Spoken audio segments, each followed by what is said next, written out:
Oi, oi, oi, oi, oi, oi, oi, oi, oi, oi, oi, oi. Olá, tudo bem com vocês? Salve, salve, família!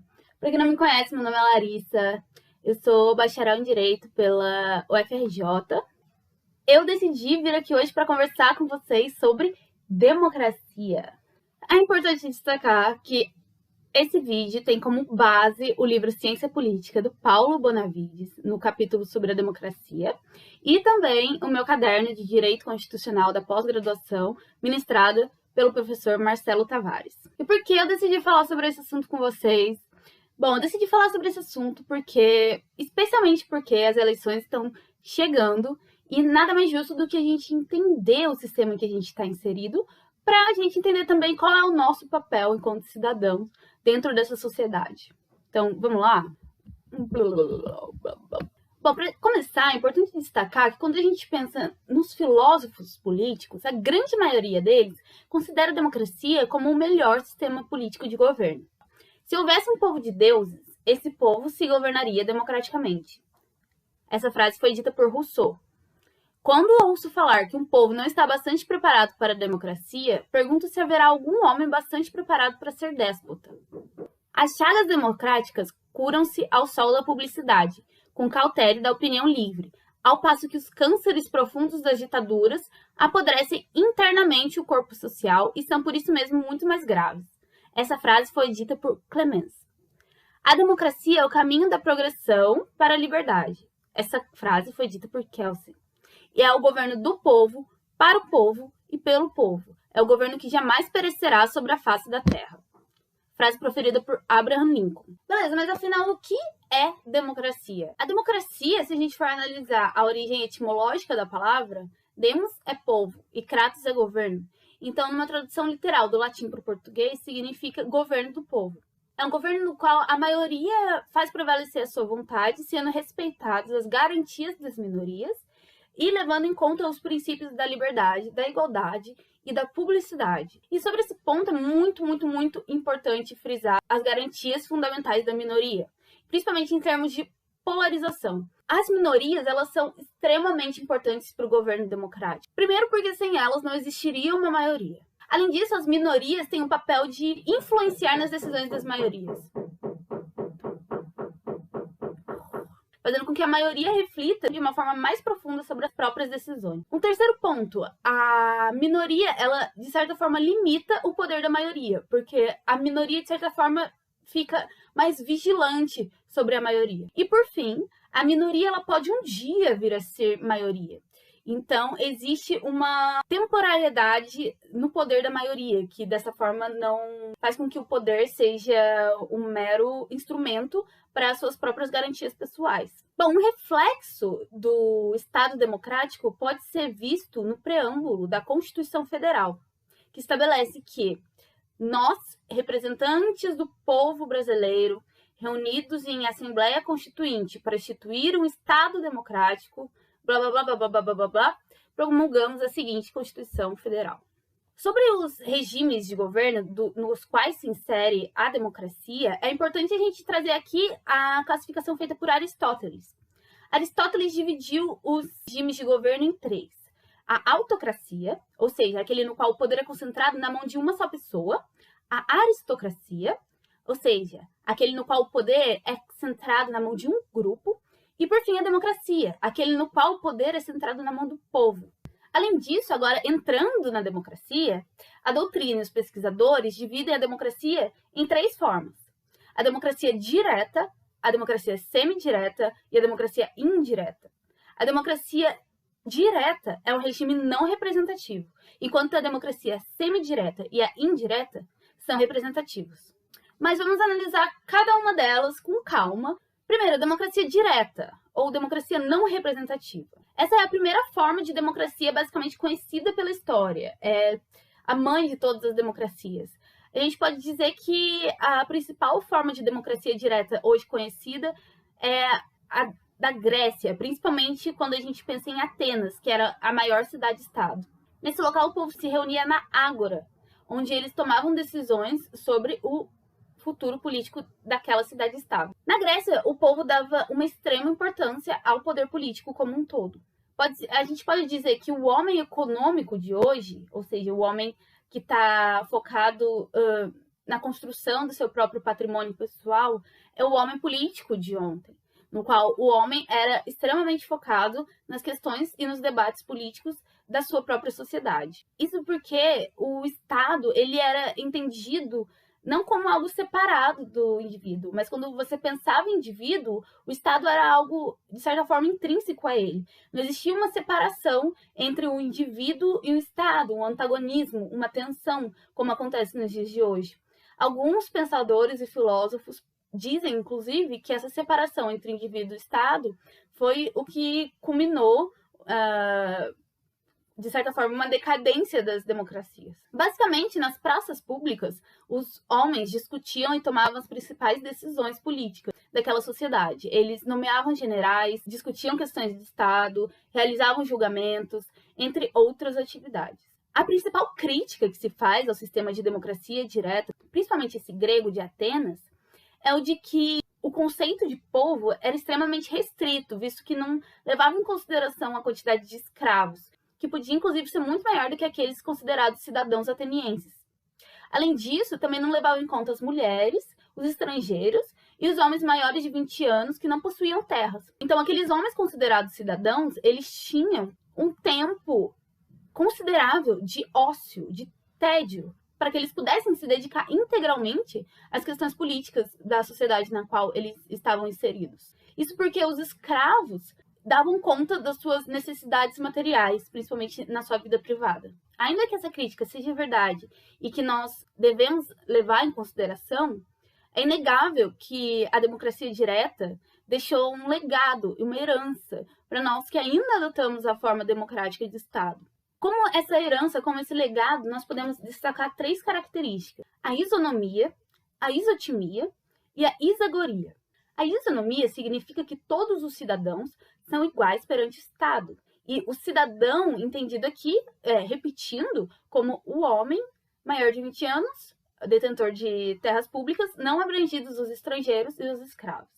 A isotimia, por sua vez, era o direito concedido a todos os cidadãos de exercerem funções públicas, as quais eram preenchidas mediante os sorteios. Não havia uma eleição, um representante que era votado. Além disso, dentro da isotimia eram vedadas as funções e os títulos de caráter hereditário. E, por fim, a isagoria significa o direito da palavra, ou seja, cada cidadão poderia, durante as deliberações populares, ir adiante e expressar o que pensava sobre aquele determinado assunto de forma livre. Esse direito pode-se dizer que seja o embrião do direito da liberdade de expressão que conhecemos nos dias atuais. Isso posto, agora que a gente conhece os principais conceitos e características da democracia direta ou não representativa, vamos entrar nas formas representativas de democracia. A primeira delas é a democracia indireta. A democracia indireta se difere da democracia direta, porque na democracia indireta ocorre a eleição de representantes que vão concretizar a vontade do povo. Então, o povo não mais delibera diretamente sobre as próprias questões, mas eles elegem pessoas que vão deliberar e vão concretizar suas questões. Mas qual é a justificativa? Por que se implementou a democracia indireta se é muito melhor para o povo que eles tomem as decisões diretamente? Porque as sociedades se complexificaram. As sociedades não mais são como na época de Atenas. Elas se tornaram cada vez maiores e mais complexas.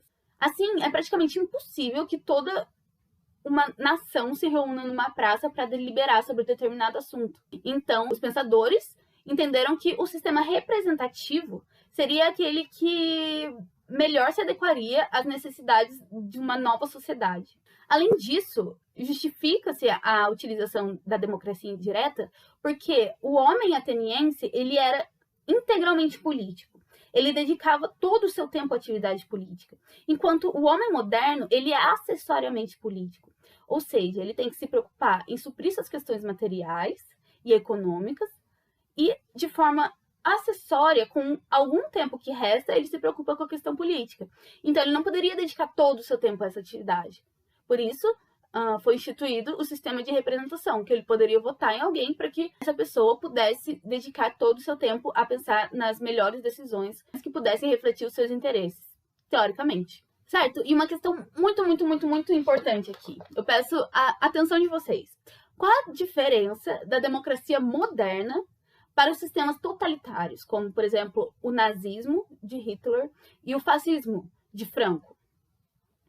A principal diferença entre a democracia e os sistemas totalitários é que, na democracia, o sujeito ele conta com direitos sociais e individuais, além de garantias fundamentais. De certa forma, ele é protegido pelo Estado. Aqui, o indivíduo é entendido como um sujeito e não como um objeto. Por isso, ele tem direitos. O Estado existe para suprir a vontade do indivíduo. Nos estados totalitários, por sua vez, o indivíduo é visto como um objeto e não como um sujeito. Aqui, o Estado existe por si mesmo. Ele não existe para suprir o indivíduo, mas o indivíduo existe para suprir o Estado. Então, o indivíduo não conta com direitos individuais e sociais e nem com garantias fundamentais. Essa é a principal razão pela qual, em sistemas totalitários, como o nazismo e o fascismo, é muito comum de ver grandes violações aos direitos humanos em massa, porque os sujeitos não são amparados por uma proteção estatal, certo? Isso posto, quais são as principais características da democracia indireta? Uma principal característica que merece ser destacada é a existência do voto universal. Aqui, o voto ele não depende mais de renda censitário, nem de raça, ou de determinada função, ou de determinada religião. Todos aqueles que são cidadãos, entendidos no Brasil como aqueles que têm título de eleitor, podem votar e ser votados. Além disso, uma característica que eu peço especial atenção de vocês é a pluralidade de candidatos e partidos políticos. Essa característica é essencial, principalmente quando a gente falar de democracia semidireta. Então, eu peço para vocês guardarem na cabecinha um pouco e daqui a pouco eu vou voltar nessa característica. Uma outra característica que vale a pena ser mencionada é a observância do princípio de separação de poderes entre o executivo, o legislativo e o judiciário. Então, em uma democracia, é fundamental que se respeite a separação de poderes entre o executivo, o legislativo e o judiciário. Além disso, uma outra característica da democracia indireta é a limitação das prerrogativas dos governantes. Aqui, os governantes detêm prerrogativas que são benefícios inerentes à função, como, por exemplo, proteção à liberdade de expressão de um parlamentar. Mas essas prerrogativas, é importante que a gente entenda que elas não são benefícios individuais das pessoas, mas elas são algo que estão muito mais ligadas à função, teoricamente, claro que a gente sabe que na prática ocorrem desvios, do que a pessoa do indivíduo. Além disso, uma outra característica que podemos dizer da democracia indireta é a liberdade de associação, de reunião e de fé religiosa, a temporariedade dos mandatos e a garantia das minorias, conforme já foi explicitado para vocês anteriormente. Muito bem, agora que a gente já sabe o conceito de democracia, o que é democracia direta e indireta, vamos adentrar na segunda forma de democracia representativa, que é a democracia semidireta. A democracia semidireta leva esse nome porque ela abarca ferramentas tanto da democracia direta quanto da indireta. Aqui, assim como na democracia indireta, também elege-se representantes. Mas existem alguns mecanismos, tais como o plebiscito e o referendo, por exemplo, nos quais a população é diretamente consultada sobre determinado projeto de uma importância política grande para o país, o qual se traduz em um instrumento de democracia direta. Na democracia semidireta, uma presunção de que a vontade dos governantes é a vontade do povo. Aqui, o professor Bonavides diz que o poder é do povo, mas o governo é dos governantes.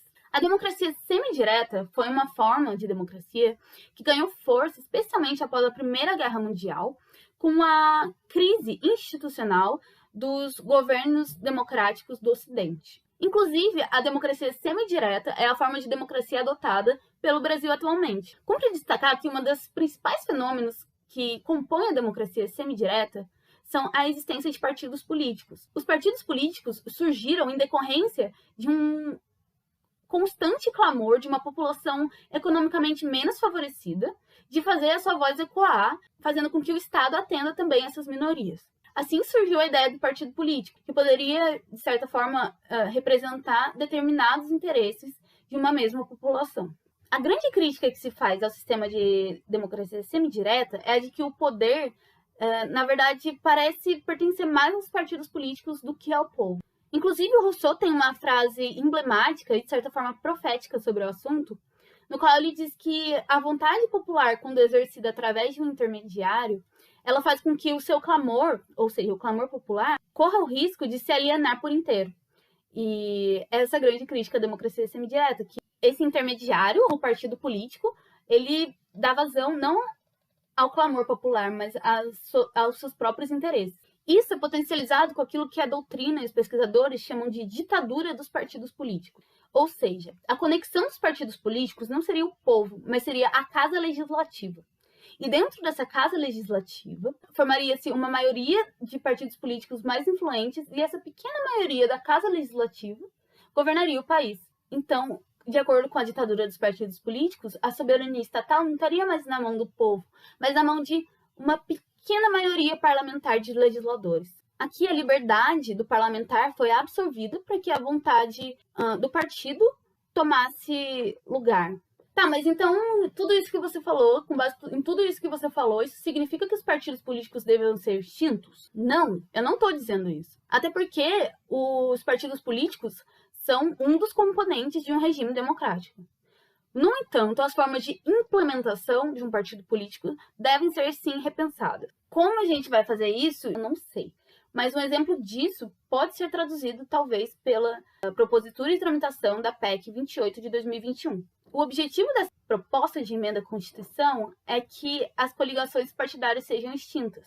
No meu ver, essa é talvez uma forma de adequação do mundo real ao ideal de democracia semidireta. Gente, é importante a gente perceber que, infelizmente ou felizmente, a prática, o mundo real, nunca vai ser igual àquilo que nós imaginamos, a nossa pretensão. Isso porque quando a gente imagina um sistema, a gente leva em conta um mundo ideal e, de certa forma, que os interesses são mais homogêneos. Só que quando a gente implementa esse sistema, a gente percebe que, na prática, ele é muito mais complexo do que a gente poderia imaginar. Então, a gente vai se deparar com obstáculos e problemas. Então, a solução não é acabar com o sistema democrático, extinguir o sistema democrático, mas continuar estudando e nos avaliando enquanto indivíduos, enquanto membros de uma coletividade, de uma sociedade, para vermos o que a gente pode fazer para que, na prática, esses sistemas democráticos se pareçam cada vez mais àquele sistema idealizado puro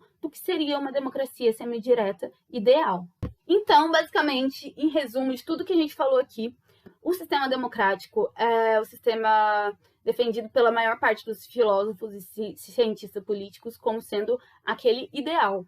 Isso porque ele é um governo que se funda na concretização da vontade popular. Essa vontade popular, ela pode se concretizar de uma forma direta, como foi em Atenas, ou indireta, através de representantes. O Brasil adota a democracia semidireta, uma vez que nós elegemos representantes, mas temos aqui institutos como o plebiscito e o referendo, que são instrumentos de uma democracia direta. Tá, gente? Então, foi isso por hoje. Se você gostou, por favor, curta, compartilha, porque isso me incentiva a continuar produzindo vídeos educativos sobre conteúdos que eu considero relevantes para todos nós e para nossa sociedade. Então, um beijão, até a próxima. Beijo, beijo, beijo, beijo.